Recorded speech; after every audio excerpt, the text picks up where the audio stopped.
जो इसराइल ने ईरान के ऊपर अटैक किया, इससे पहले जब गाजा वाला मामला हुआ, जब 7 अक्टूबर हुआ, तो उसके बाद से जो जेनोसाइड इन्होंने कैरी आउट करना शुरू किया गाजा के ऊपर, तो उस वक्त से जो लोग मिडल ईस्ट को समझते हैं, मिडल ईस्ट की पॉलिटिक्स को समझते हैं, इंटरनेशनल रिलेशंस को समझते हैं, वो उस वक्त से कह रहे थे कि गाजा इस वक्त जो इसराइल का प्लान है, ग्रेटर इसराइल का जो प्रोजेक्ट है इनका, वो फाइनल स्टेज पे दाखिल हो चुका है।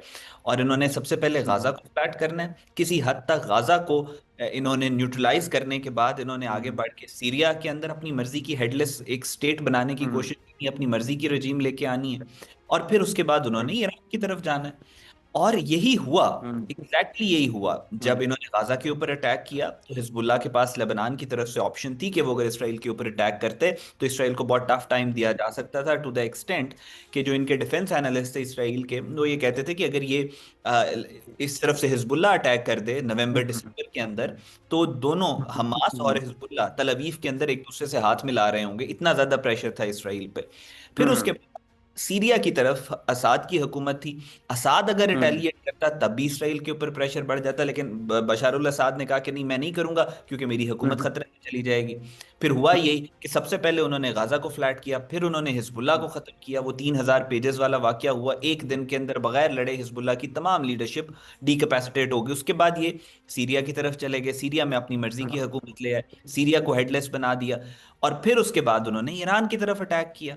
उससे पहले उन्होंने ईरान सदर, ईरान के फॉरेन मिनिस्टर को आपके सामने उसके साथ क्या हुआ, फिर उसके बाद आपने देखा कि किस तरीके से उन्होंने इस्माइल हानिया को वहां पे शहीद किया, और पिन पॉइंट प्रिसाइज इंटेलिजेंस के बाद। तो ये सारे इशारे थे कि ईरान की तरफ आना है। ईरान परसीव नहीं कर सका उस थ्रेट को, या जो रिएक्ट करना चाहिए था, रिटेलिएट करना चाहिए था इसराइल को डिटर करने के लिए, वो नहीं कर सका। और इवेंचुअली फिर वही हुआ जिसका खतरा था। उन्होंने ईरान के ऊपर ऐसा हमला किया कि अब ईरान के पास कोई और ऑप्शन बचा ही नहीं था सवाए इसके कि वो एक पावरफुल रिटेलिएशन दे। तो फिर ईरान ने एक रिटेलिएशन दी।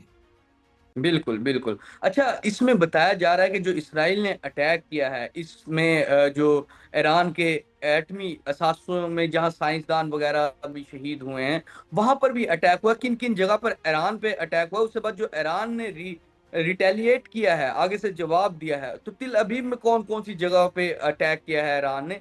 तो क्या ओवरऑल ग्राउंड क्या सिचुएशन आप समझते हैं, क्या देखते हैं? देखिए, अभी तक जो पहला ईरान का अटैक इसराइल ने ईरान के ऊपर अटैक किया था ना, अभी तक, अब से 10-15 मिनट पहले तक मैं एक रिपोर्ट पढ़ा था, अभी तक प्रॉपर डैमेज असेसमेंट नहीं हुई। अभी भी हम्म डैमेज असेसमेंट हो रही है कि उन्होंने क्या अटैक किया था। हम्म इसराइल ने उनकी न्यूक्लियर फैसिलिटीज जो हैं उसके ऊपर इसराइल क्लेम करता है कि उसने अटैक किया। उनकी मिलिट्री हम्म बेसिस के ऊपर अटैक किया, हम्म उनके डिफेंस और रडार सिस्टम्स के ऊपर अटैक किया। हम्म और बेसिकली उन्होंने मिलिटारली जो हम्म ईरान जो पोज कर सकता है एक मिलिट्री थ्रेट इसराइल के हम्म लिए, उसको इरेडिकेट करने की कोशिश की, उसको खत्म करने की कोशिश, जो कि इसराइल का हमेशा से यही प्ले रहा हुआ है। वो आप 6 डेज वॉर हो या बाकी जो भी मिडल ईस्ट के अंदर बड़ी जंगें हुई हैं, आपने देखा कि इसराइल की कोशिश यही होती है सरप्राइज अटैक करके मिलिट्री को डिकैपेसिटेट कर दिया जाए। तो ईरान के साथ भी उन्होंने ये किया। ईरान की डायनामिक्स डिफरेंट है, एक बड़ा मुल्क है। इसराइल की ऑन कॉन्ट्रेरी डायनामिक्स डिफरेंट है, एक छोटा सा इलीगली ऑक्यूपाइड लैंड है, जिसके अंदर उन्होंने पूरी से पूरे यूरोप से यहूदियों को लाके आबाद किया है, और ज्यादातर वहां पे अर्बन सेंटर्स है, और उनकी कमजोरी अर्बन सेंटर्स हैं। ईरान ने बदले में तलावीव को हिट किया। तलावीव को हिट करने का मकसद ये था कि एक तो उनके कल फॉक्स न्यूज के ऊपर ये खबर आ रही थी कि ईरान इसराइल के मिलिट्री हेडक्वार्टर को भी हिट किया तल अवीव। बिल्कुल बिल्कुल और फिर तल बिल्कुल। अवीव के जो अर्बन सेंटर्स के ऊपर अटैक किया, उसके बाद आपने वो पैनिक की वीडियोस देखी होंगी, लोग किस तरह पागलों की तरह भाग रहे हैं और परेशान हैं और वो सारा कुछ। तो उसका प्लान ईरान का गालिबन यही था कि अवाम की तरफ से नेतन्याहू की वीक गवर्नमेंट को प्रेशराइज किया जाए कि वो हम्म फर्दर एस्केलेट ना करे। तो उस चक्कर में उन्होंने अर्बन सेंटर्स के ऊपर हिट किया। बिल्कुल बिल्कुल। अच्छा, ये अमेरिका ने ऑलरेडी अमेरिकी अखबारात बताना उन्होंने शुरू कर दिया था कि शायद ईरान पर इसराइल अटैक करेगा। तो अब जब ईरान ने अटैक किया है तो आगे से अमेरिका कहता है कि सालसी करनी चाहिए, और अगर ईरान अटैक करता है तो हम भी आ जाएंगे। इस तरह की भी चीजें होती हैं, बातें होती हैं। क्यों इस अमेरिका क्यों नहीं रोकता पहले ही इसराइल को कि आप ये काम ना करें? क्योंकि जब वो काम ये कर लेते हैं जंग वाला, तो फिर आगे से ईरान को ही रोका जाता है। जी देखिए, ईरान, अमेरिका के ऊपर ईरान का इन्फ्लुएंस बहुत ज़्यादा है। जिसको सॉरी, अमेरिका के ऊपर इसराइल का इन्फ्लुएंस बहुत इसरा ज्यादा है, और ये अभी से नहीं है, शुरू से है। हुँ, जो इसराइली हुँ, लॉबिस्ट हैं, अभी आपने देखा पिछले मेरा हुँ, ख्याल है 3 माह के अंदर 2 या 3 हुँ, विजिट्स हो चुके हैं नेतन्याहू के अमेरिका में। और हुँ, जो किसी दुनिया से ढका छुपा नहीं है, अमेरिका के बजट का हुँ, एक मेजर पोर्शन इसराइल के एक्सपेंसेस को रन हुँ, करने हुँ, में, इसराइल की नीड्स को पूरा करने में गुजरता है। अमेरिका का जो हुँ, मिलिट्री एडवेंचरिज्म रहा है पिछले 70 सालों में, स्पेशली मिडल ईस्ट के अंदर, जो भी उनके फॉरेन पॉलिसी ऑब्जेक्टिव रहे हैं, उसका प्राइमरी ऑब्जेक्टिव ये था कि उन्होंने एक तो इसराइल को प्रोटेक्ट करना है, और दूसरा इसराइल को, कोई भी ऐसा मुल्क जो इसराइल के लिए थ्रेट क्रिएट कर सकता है हुँ, फ्यूचर में, उसको इरेडिकेट करना है, उसको न्यूट्रलाइज करना है। सो हुँ, जो इन्फ्लुएंस है इसराइल का वो बहुत ज्यादा है, लेकिन डोनाल्ड ट्रंप इस वक्त जो हुँ, प्रॉपर जो मिलिट्री जो पॉलिटिकल अपना रिटोरिक लेके आए हैं, वो वॉर का एंटी वॉर रिटोरिक है। हुँ, और जिसकी वजह से हुँ, उसको पिराई मिली है बहुत ज्यादा अमेरिका हुँ, के हुँ, अंदर, अमेरिकन ने उसको इलेक्ट भी किया, और वो सारा कुछ। हुँ, इसराइल कॉन्ट्रेरी, उसका जो फॉरेन पॉलिसी ऑब्जेक्टिव इस वक्त है, वो जंगों का फॉरेन पॉलिसी हुँ, ऑब्जेक्टिव है, वो चाहते ही जंगे करना है। हुँ, तो यहाँ पे हुँ, एक थोड़ा सा रिफ्ट है between the American political government and the Israeli hmm, hmm, government.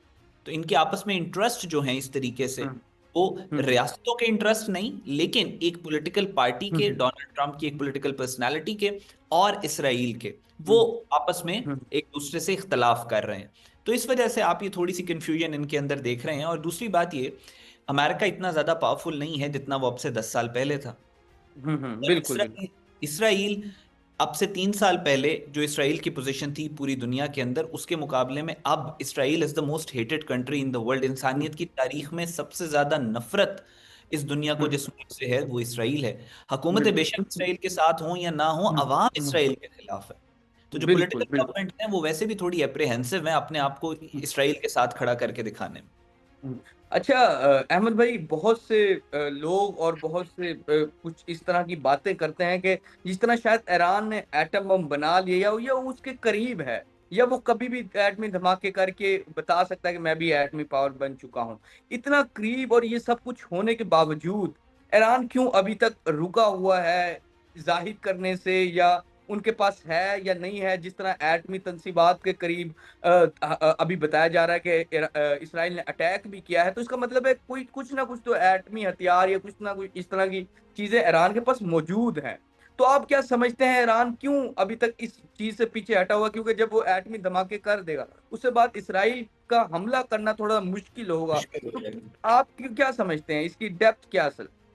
Exactly यही सवाल है जो जो ईरानियंस को पूरी दुनिया कर रही है इस वक्त। हुँ, ईरान ईरानियंस ये एक ऑफिशियली तो कुछ भी नहीं कहते, लेकिन अनऑफिशियली ये इल्यूजन क्रिएट करने की कोशिश कर रहे हैं कि उनके पास न्यूक्लियर बॉम्ब्स हैं। तो हुँ, दुनिया यही सवाल कर रही है कि अगर अभी आपके पास न्यूक्लियर बॉम्ब्स हैं, और आपको हाँ, पता है कि इसराइल आपको डिसइंटीग्रेट करने के लिए आपके ऊपर हमले कर रहा है, तो फिर आप उसका एक तजर्बा क्यों नहीं कर लेते इसराइल को हुँ, डिटर बिल्कुल, करने के लिए। सो बिल्कुल। क्वेश्चन मार्क, ईरानियंस को इस बात के बारे में सोचना चाहिए। वॉर डॉक्ट्रिन्स के लिहाज से, जो कि हुँ, मेरा इंटरनेशनल रिलेशन का मैं एक तालिब इल्म हूँ, वॉर हुँ, हुँ, डॉक्ट्रिन्स के लिहाज से न्यूक्लियर जो वॉर डॉक्ट्रिन्स होते हैं, डॉक्ट्रिन ऑफ डिटरेंस है, बाकी हुँ, जिस भी तरह के डॉक्ट्रिन है, उस लिहाज से तो लगता यही है थ्योरेटिकली कि अब अगर ईरान अब नहीं कर रहा न्यूक्लियर हुँ, तजर्बे, तो फिर शायद वो कभी भी ना करे। हुँ, सो बिल्कुल। लेकिन ग्राउंड के ऊपर रियलिटी क्या है, ईरानियंस बेहतर बता सकते हैं।